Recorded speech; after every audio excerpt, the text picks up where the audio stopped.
Masechet Sanhedrin, résumé du Daf, même Aleph. On a appris dans la Mishnah toutes les enquêtes et les vérifications qu'on fait sur les témoins qui veulent condamner quelqu'un. On leur demande est-ce que vous connaissez si c'est un juif ou un goy. Il a fait Avodah Zara de quelle manière, quel Avodah Zara il a fait exactement. De là, la Gemara, on arrive à dire d'où on apprend l'avertissement de Minatora. C'est-à-dire, il a fallu que les témoins l'avertissent. Sache que si tu fais tel avéra, on va te condamner à mort. Et donc la question qui se pose ici, d'où on a appris ça Minatora, qu'il nous faut un avertissement. La Gemara nous ramène 4 psukim, desquels on fait des drachot, comme quoi un homme n'est chayav malkout que s'il est averti, il n'est chayav mita skila que s'il est averti, 2 psukim sur skila, un pasuk sur encore un autre riyuv mita comme saïf, ereg, donc à l'épée. Dans tous ces cas-là, la Gemara, là, on apprend des psukim comme quoi il faut un avertissement, sinon tu ne le condamnes pas. La Gemara explique pourquoi on a besoin de tous ces psukim-là. La Gemara dit aussi il faut que le rachat, quand il a entendu l'avertissement, qu'il réponde, lui il est conscient, et malgré qu'il sera tué, il veut fauter. Malgré tout, il va fauter. La Gemara ramène aussi une rachat sur ça. La Gemara vient ensuite avec un chidouche. Nous avons une règle, un principe qui dit tu n'acceptes un témoignage que si on a moyen de les rendre zomémines. C'est-à-dire que si on a moyen d'annuler ce témoignage par 2 derniers témoins qui viendront dire mais vous étiez avec nous ce jour-là, et que dans ce cas-là, on va appliquer la sentence qu'eux-mêmes voulaient donner au premier rachat, c'est que si donc ces premiers témoins-là, il y a sur eux l'option de les condamner comme ce qu'eux-mêmes veulent condamner leur rachat, que tu acceptes leur témoignage. Sinon, non. Et de là, tu apprends une halakha spéciale qui dit, dans un cas où on vient condamner quelqu'un, des fois, selon Rabbi Yossi ben Rabbi Yehuda, il n'y a pas besoin d'avertissement. Parce qu'il te dit, Rabbi Yossi ben Rabbi Yehuda, l'avertissement ne vient que pour reconnaître qu'il était méside. Mais si tu sais que c'est un talmid chacham, il n'y a pas besoin d'avertissement. Il suffit de témoigner sur lui qu'il a fauté et le condamner. Maintenant, 2 témoins qui viennent dire sur une fille fiancée ou une femme mariée, ils viennent dire, elle a trompé son mari.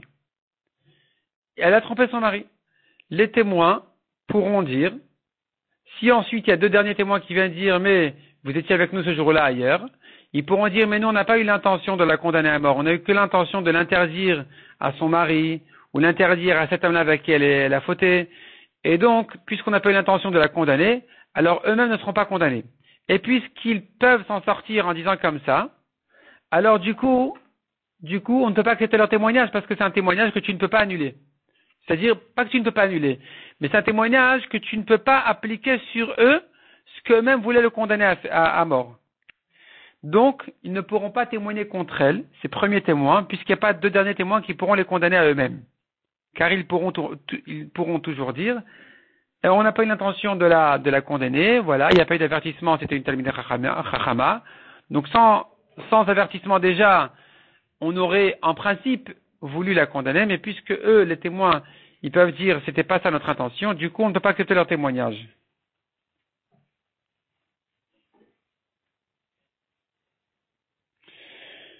La Gemara dit ensuite, s'il y a une contradiction entre les témoins, un il dit, il l'a tué avec une épée. L'autre il dit, il l'a tué avec une hache. C'est une contradiction qui va annuler le témoignage. Mais si c'est quelque chose qui n'est pas dans le sujet même, ils se contredisent sur la couleur de la chemise. Est-ce qu'elle était blanche ou noire?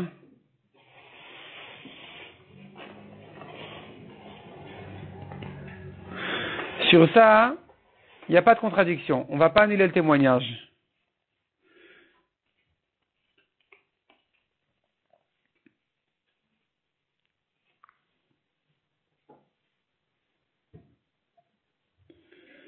De même, dans n'importe quel autre avéra, si la contradiction elle est sur le sujet même de l'avéra, le témoignage il s'annule.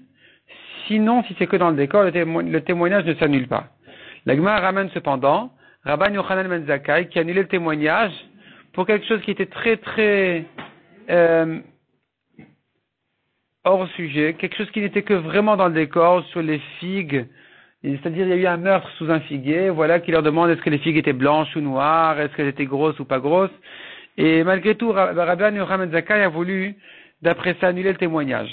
Parce que pour lui, les vérifications qui sont donc autour dans le décor, elles sont aussi importantes que les enquêtes qui sont sur la date ou le lieu.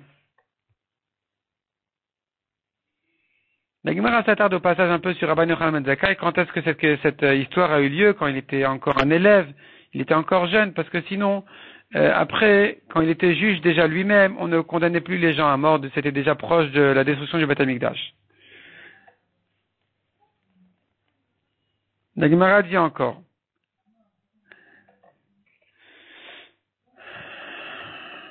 On a vu dans la Mishnah, si un témoin dit je ne sais pas, s'il s'agit des enquêtes, ça s'annule.